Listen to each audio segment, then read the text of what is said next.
Welcome to Kenton's videos. Enjoy the video. You'll start by making sure your Apple Watch is paired and unlocked and your iPhone's Bluetooth is on. Once done, open the Watch app on your iPhone or press the digital crown on the watch. If you use the app, tap Face Gallery to browse templates. If on the watch, press firmly on the current face to enter the face selector. You're beginning the process now so you can pick a style, complications, and colors without returning to settings later. Now customize the face you selected. Pick the style and color, then add or change complications to surface the info you need.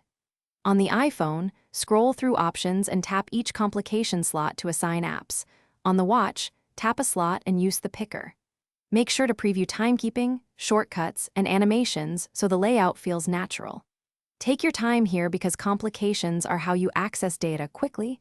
Set them to the most used app. Finish by tapping Set or Add to save the new face and sync it to your Apple Watch. Choose whether to set it as current.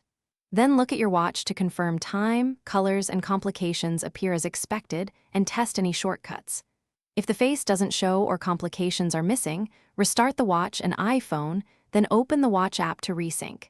If problems persist, remove the face and add it again. This often clears sync hiccups quickly. Thanks for watching. Consider subscribing if we helped you.